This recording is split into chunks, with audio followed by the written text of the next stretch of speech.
Hello, my name is Agnieszka Pikulicka-Wilczewska and this is Turan Tales, a podcast about Central Asia. It delves into stories of people, politics, social change and more, and is part of my newsletter which you can support on Substack.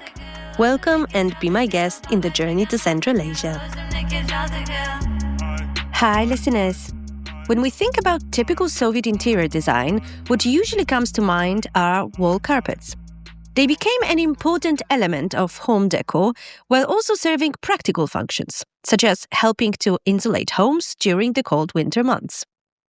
And while photographs of family members posing in front of wall carpets are something most Central Asians still have in their old photo albums, the tradition of carpet making in the region goes back to long before the Soviet Union existed. Back to the time when caravans crossed the Silk Road, bridging east and west along one of the world's most important trade routes. This week, we will talk about carpets in Central Asia, the history, the differences between various carpet weaving styles, the roles carpets played in different communities, and how the Soviet Union hijacked the practice of carpet making and transformed it to serve its own purposes. Joining us is Anusha Dust, a Tajik-born founder and editor-in-chief of Rug Mag magazine, where she uncovers the stories, memories, and secrets woven into carpets from around the world. She is also a film critic and a curator of carpets in films, an ongoing archive of carpets in movies, as well as Central Asian Film, a platform sharing the best Central Asian cinema with the world. You can find all of her projects on Instagram. Welcome to Turan Talks.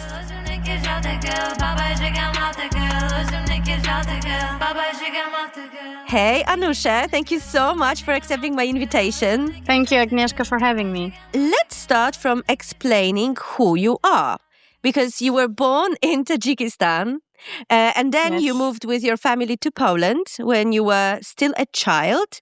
So what do you remember from Tajikistan the most? I mean, I was even surprised how much I remember from my childhood years, because when we came to Poland, I was a teenager, maybe more than a child, but I was surprised by the amount of my memories revolving around carpets, which I think will be probably the dominating topic of this talk. I remember almost every room of our apartment through direct links of the carpets that were there. Specific carpet in our bedroom, one in the kitchen with their own story of grandmother giving it to us, or a specific memory of buying that carpet in a store. So I think if I had to take a walk through the memory lane, I would probably be looking down on the floors constantly, because I feel like those carpets are the most important thing that I remember from my time in Tajikistan.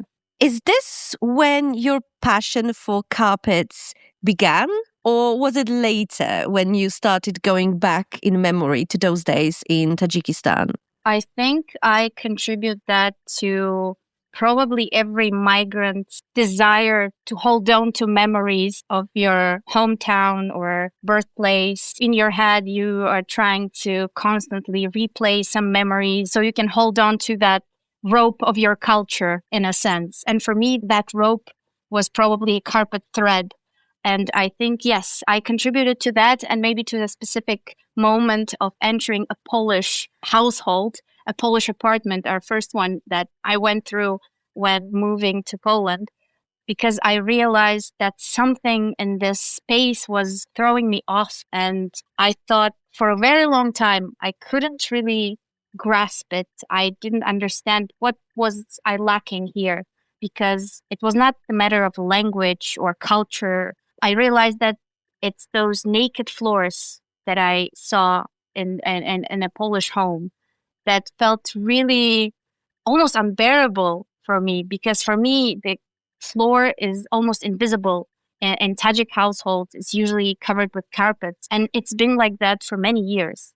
So I think this moment of entering and looking at this IKEA-like type of carpet was something that was probably a formative experience for me, because I could not understand how could a piece of textile be so bland. It didn't have any personality to it. It didn't tell any story, because I feel like every carpet that we had at our home, every pattern that was there, for me, it's an association of some, I don't know, either a fruit or animal. Every little detail tells a story. And this carpet that I saw, it had this beige color. It didn't have anything depicted on it. I feel like this was probably the reason I decided to open this door into using carpets in my artistic practices, but also in my research. So let's maybe look at the cultural and traditional aspects of carpets in Central Asia. So what were the traditional functions and meaning of carpets in the region if we go back to pre-Soviet times? Because Soviet times is a different story, and we will also discuss it. But how important were carpets during the Silk Road era and in the pre-Soviet era? Well, in pre-Soviet Central Asia, carpets were an essential part of daily life. They were floors, they were walls, beds, even doors. They played this key role in serving as first of all, a very practical function of keeping the house or the yurt warm during winter, rains, etc. They were also really portable. So whenever you took and decided, okay, this is now my home, you would take your carpet with you there. And carpets served as this marker that, okay, this is where I stay for a while, right? Carpets, essentially, they were never neutral in none of the Central Asian cultures. They also carried certain motifs, traditions, and symbols, religious symbols. They were also passed from one generation to another. So they'd also shared certain social structures and so some moral values of their holders. And speaking of the Silk Road era, carpets were also a major commodity. Maybe this is also one of the most important aspects of carpets, because unlike metalwork or ceramics that now, for example, archaeologists can have research on, they find them. With carpets, it's a lot harder to find a specific, motive and say, okay, this is from this exact time. This was produced by this tribe, because those tribes were moving, sharing their culture, also exchanging the goods, exchanging carpets. So the motifs of those were also circulating. And during Silk Road, it was also very, very important to know what the origin of the specific carpet is, because it also defined their value. There were people who were interested in so-called Oriental carpets, so they valued them more. So I think if you look at the Silk Road, carpets were not just a trade item like anything else. They were the carriers of culture of a specific tribe or a specific nation, and they were linking very, very distant communities and facilitating this cultural exchange. Do we know anything about the function of the people who made carpets? Were they important parts of the community? I mean, maybe we should also make a distinction here for like different types of cultures, because we all know that Central Asia was composed of communities that were settled and those that were moving, as you said already. So did carpets have a different meaning for different communities? Yes, and that way of living also dictated the way those carpets look. And I'm not just talking about the way that certain patterns were depicted in carpets, but also the specifics like the material that was used. Because some tribes that were moving, nomads, were using they were breeding a specific sheep to create a very unique material that could endure harsh weathers, winters, and that was easier and lighter to transport. And whereas when we go to non-nomadic people, they were focusing on storytelling and putting narratives in those carpets, or putting their values, their cosmology into them. So for them, the function of that carpet was entirely different. And also there was this important function of a carpet in a family as a family status symbol. Those who could afford it, for example, they would use only the finest sheep, the spring sheep, even there's this nuance to it, the specific finest spring wool to weave those carpets. because they could make sure that those carpets could be passed from one generation to another. And they were such high of a quality that they could be passed down, and they endured a lot. I think I answered your question, but if not, if you want me to elaborate on it. You did, but one more, I think, because I connected two questions in one. The other part of my question was, what was the status of the people who were making the carpets and what kind of, function they played in the community? It fascinated me that the community of carpet weavers consisted mostly of women who would spend hours and days and months weaving, creating those big carpets. And in the market, they had a really high value because people from different parts of the world would want to come and buy those carpets. And it went to the point where French and British, they were trying to clone this technology of carpet weaving that they couldn't really do because it was so specific for the region. So basically, people who were making those carpets were women, and they did not come from any high society. They were just craft women. They were people who were making those carpets just to live another day. They didn't have any specific function in the society, but this was also a very valued craftsmanship to have. Okay, now we do have different countries in Central Asia, different regions.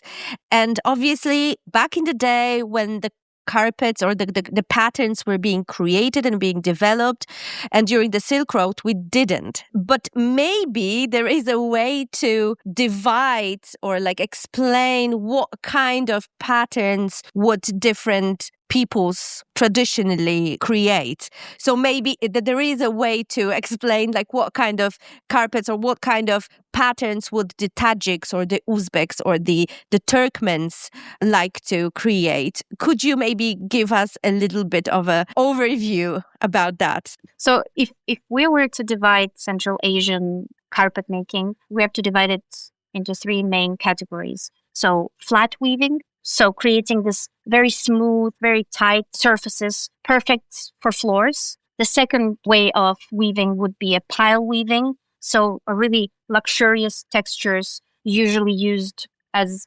decorations, either hanging on walls or used in some spaces for ceremonies and rituals. And the third category, felting, common among nomads. It was a really warm textile, perfect for youths and for surviving winters, basically. And speaking of carpets, for example, Turkmen carpets are codified. They have their tribal so-called guls. Even if you look at the modern day Turkmen flag, you can see 5 guls, 5 tribes, and their emblems depicted in the flag. So they use this patterns, a symbol of their tribe, as a way to identify themselves, while, let's say, Tajik carpets and Uzbek carpets were usually a means of narrative, of storytelling, but also they depicted some flowers. They were not usually as symmetric, for example, and as repetitive as Turkmen carpets. And I think, speaking of carpets, maybe it's just important to shortly mention Gulduzi, Tajik Gulduzi, and also Suzani, that is practiced in Central Asian countries. So Suzani, deriving from a Persian word Suzan, or needle, the textile embroidered in silk or and cotton with motifs like sun and moon and birds, sometimes animals and pomegranates. So these were traditional textiles that are still used and created, thankfully, in Tajikistan and Uzbekistan. And going back to felts, common for Kyrgyz and Kazakh nomads, they usually featured patterns like wolf's eye or a dog paw or a knife tip. They showed and depicted a local cosmology. Hey, quick little break. Thanks for listening to Turan Tales. We're a tiny independent show supported by listeners like you. If you like our work, you can get a paid subscription at turantales.substack.com/subscribe or buymeacoffee.com/turantales. Okay, back to the episode.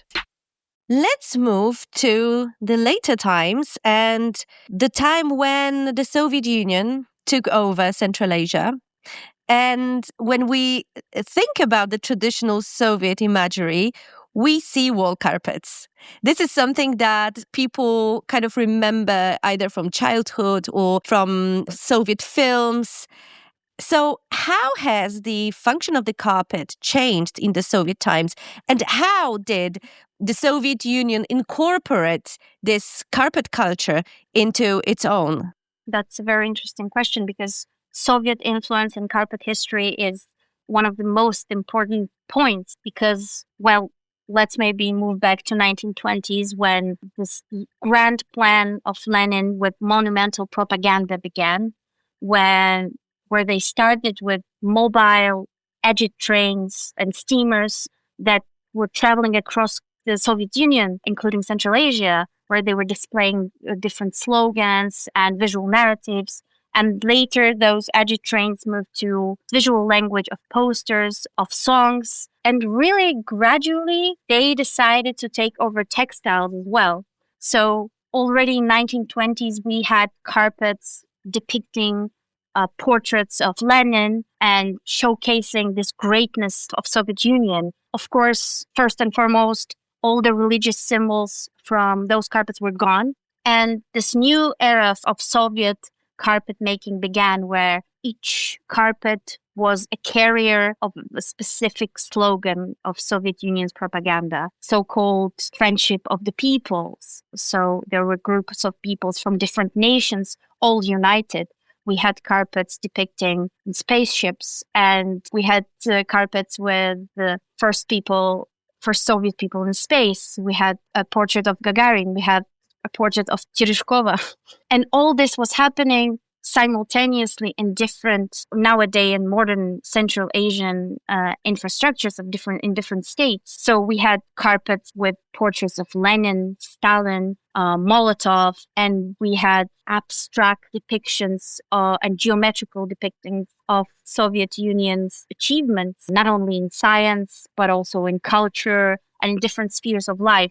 So carpets changed their usual function of providing one's home with either coziness or sharing someone's lineage and cultural codes into this surface for basically ideological messaging. So this intimate domestic presence made them a perfect tool for propagating Soviet ideals directly into someone's home. And it also changed, and I think this is one of the greatest mysteries in carpet history, that when someone thinks of the Soviet Union, one of the first associations that come into mind when you think of a Soviet household are those walls with carpets. And those carpets also played a very important role when it came to the comfort of the people, because not only they were this place for propaganda, but they also had the function of keeping a house warm because of the way the buildings were constructed. Or they were also a very good way to cancel noise because back then, as we know, even walls had ears. And I guess carpets were keeping those ears warm, or rather cold, so that some talks could not be heard by neighbors. So Soviet Union, throughout this whole duration, radically changed the infrastructure of carpets also, because from community gatherings of people making carpets, it became something private. People started weaving carpets in different parts of Soviet Union by themselves throughout time. The infrastructure of carpet making, so some fabrics with carpets were also gone, and it became a really individualistic and not really systematic way of producing carpets. What do you mean? So you mean that it just basically became something like a mass production enterprise rather than something that people would do in communities? Yes, exactly, because those values that had to be propagated were not something that would come naturally to those people. So from having those nomadic rituals of making carpets, we stepped into an era where first there were some places created for manufacturing those carpets. And with time, even those places were closed off. And if you look at the 20th century and 21st century, you can see how the carpet making production basically fell down. In modern times, even in Central Asia, you can't really find an infrastructure of making carpets. It shifted from manufacturing to some individualistic, let's call it businesses, right? So it was not something that was created collectively anymore. It just became an initiative that some people had. That's why it lost its popularity, let's call it that. And so the typical Soviet carpet, I mean, I know that there were different carpets, obviously, but what was it kind of inspired by the Central Asian culture or Central Asian carpets? Or was it something that had a totally different cultural and historical root? Well, in essence, it did not really have any roots, as it was this artificial attempt, just like you said, to create this culture, whereas it was stealing some concrete motifs from different cultures. It was imitating, basically, because if you look at the so-called Soviet carpet, you will find that some of those carpets were made in Turkmenistan, modern day Turkmenistan. Some of them were made in Azerbaijan, because Azerbaijan also served as a very important spot for carpet making, and especially for propaganda carpet making, because one of the first portraits of Lenin that was produced in modern day Azerbaijan. So basically, they used this strategy just like the one that they used in making this grand plan of monumental propaganda. They were using local craftsmen with professional propaganda artists, let's call it that, with professional artists that were serving the regime to create this very weird collaboration and create this artificial symbol of Soviet Union, because those carpets, in essence, they don't really have anything in common with so-called Soviet culture, right? They were just taking a bits of nomadic culture, a bits of Persian culture, and try to create something as a new symbol. Okay, and what happened to the traditional carpet making in Central Asia? So was it still being practiced somehow unofficially or just at home, or did it disappear? Well, it was systematically oppressed, because you could not really use any of your tribal or religious or any group that you basically associated yourself with. You could not really use those patterns because, first of all, if someone knew, they would immediately report you. So local artisans were left with no job, and the only alternative they had was to engage with this regime infrastructure, let's call it that. So they were left with no choice. That's why we don't really have many carpets. And since the infrastructure itself was slowly degrading, even from 18th century, there were not a lot of buyers interested in that kind of carpet making. And since Soviet Union was really clear about wanting to sort of erase cultural differences to have this image of so-called friendship of the people, all of those attempts were just erased. That's why some depictions of symbols, identity symbols, were slowly and gradually gone. Okay, and what happened after the collapse of the Soviet Union? Has the art of making carpets returned to the region? And if it did, to what extent is this a craft based on those old practices, and to what extent this is something totally new? I feel like carpets are still a very important social object in Central Asian societies, because they're still included in gift exchanging. They're still used in dowries. They're still mark a very important life transitions, such as marriage. They celebrate relationships, and they circulate also memory across generations, because at least in my family, there is still this tradition of passing down carpets. And motifs used in modern day carpets, I feel like they still try to communicate this identity, an identity that was not really encouraged during Soviet times. We see some animals and flowers depicted in carpets that were in the past They came from this shamanistic beliefs. We can see that those type of motifs are slowly evolving into geometric forms that also serve their meaning. We see that tribal emblems, the ones I mentioned before, the Turkmen guls, they also functioned as coats of arms. They still are a marker of a cultural and national identity. They fill our homes.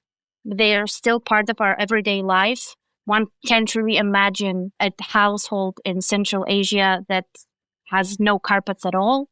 We still use textiles. We still encourage the use of textiles like Suzani or Gulduzi. There are still women who are collectively creating those or doing it as part of the ritual that has been passed down from generations. So I think even though in modern day life we tend to treat carpets as just a mere interior design object, I think their significance still lies in the roots, in memory and history of carpet weavers from the past. Some time ago, and remind me when exactly, you launched Rug Mag, which is a zine, so which is a magazine about carpets and the meaning for memory and for culture. So why did you decide to create a whole magazine about that? Like, what was the thinking behind it, and what was your motivation? Well, I feel like there is this certain gap that I also mentioned before, because when it comes to, I don't know, silverware or some object of daily life from the past, we are somehow able to trace them back to a specific place in time. And with carpets, most of the carpets from, let's say, 16th century are written.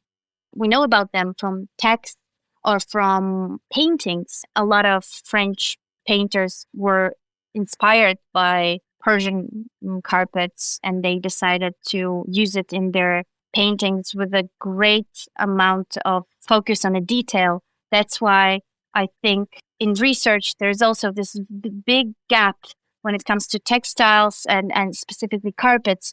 And in our modern understanding of carpets, I feel like we, as Mragmag, we wanted to treat carpets not just as a heritage, a still heritage lying on the floor. We wanted to use it as an active instrument for reflection, for learning, unlearning, and memory. That's why when I decided to create Ragmag, I decided to launch a series of workshops where during one of them, for example, we painted patterns, carpet patterns. We guessed their origin, and only later we revealed where those patterns come from originally.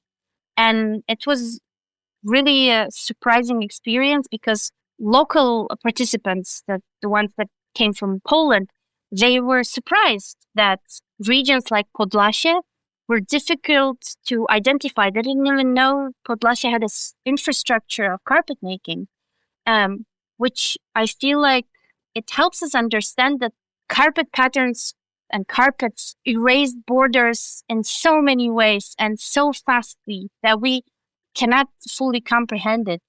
And when we had another workshop where we're weaving carpets, each of us their own specific piece, and later we connected them into a large piece, I felt like this was my tribute to those Tajik women who are still making gulduzi. And when the gulduzi is very big, they decide to divide it. So each and one of them can make their own piece, and then later they connect it, and it all looks unified. Somehow it all connects together. So I feel like through these kind of workshops and through these ways of trying to deconstruct and reconstruct our understanding of carpets, we want to understand what memory is, what labor is, since a lot of carpet weavers throughout history were women. What's the identity behind all of that? And we really want to emphasize the personal connection and personal and collective histories that are embedded in those textiles. Because when creating Ragmat, I really wanted to create a platform to make people notice carpets because they have a really interesting function. They just lie on the floor, but when we think of our childhood, almost every single person has this specific memory connected to that carpet because carpets are just observers. They and that's why we decided that our first issue had to present stories from different parts of the world, including Central Asia, where people could reflect and have space to reflect on how those carpets shaped their experiences, and not only during their childhood, but also adulthood. It was really important for us to show that carpets are not just a decor object, but they also an active archive of memory, of identity, and culture.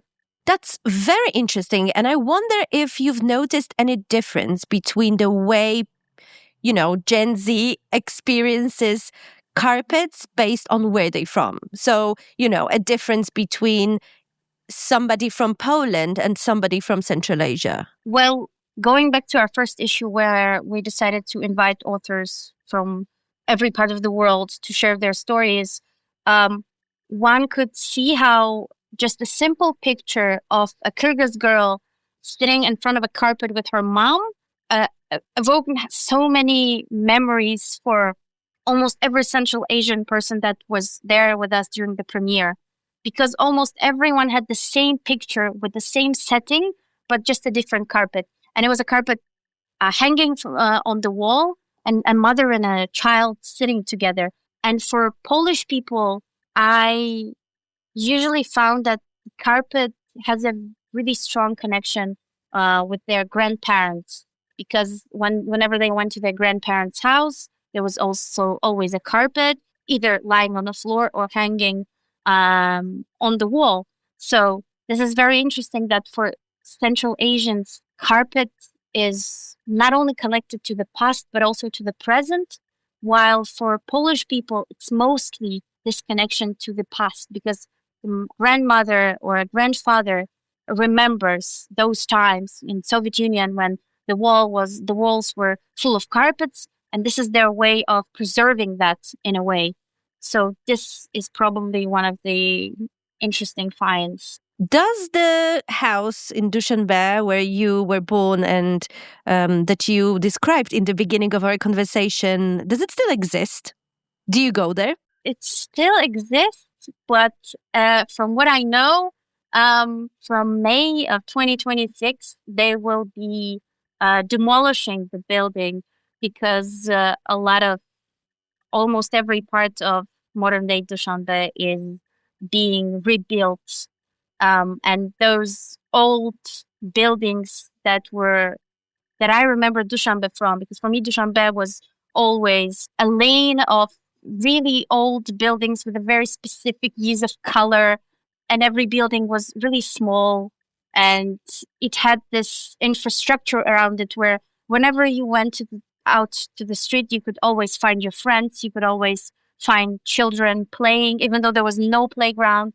And nowadays, it looks a lot more different because now you have skyscrapers all over the city. Most of them empty, by the way. Those are apartment buildings, but so many new ones are being built that I feel like people can't afford to live there yet.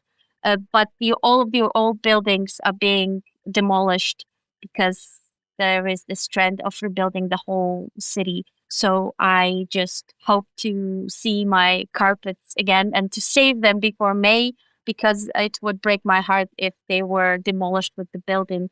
Because walking through Dushanbe recently, I've seen a lot of buildings with ongoing demolition where you could see baths, where you could see empty balconies, where you could see lying carpets, and all of the things that people left while looking to another place while leaving their homes, it would break my heart to see my carpets laying on the floor while a lot of sand and construction dirt falls down on them. Well, the remaking of Dushanbe is a topic of one of our upcoming conversations on Duran Tales. So let's not reveal too much. But thank you so much about this interesting journey through the history of carpets in Central Asia. And I wish you luck for the launch of the second issue of Rug Mug, because as far as I know, it's coming soon, right? It is. And our second issue will have the topic of movement, something that I talked a lot about today in context of carpets. So once again, thank you so much for having me. And I want to invite every listener to check out Rug Mag. We're an independent magazine. We're an informal group of carpet lovers, and we would just be happy to have your support. Thank you so much. Thank you, and all the best with Rug Mug. Thank you so much.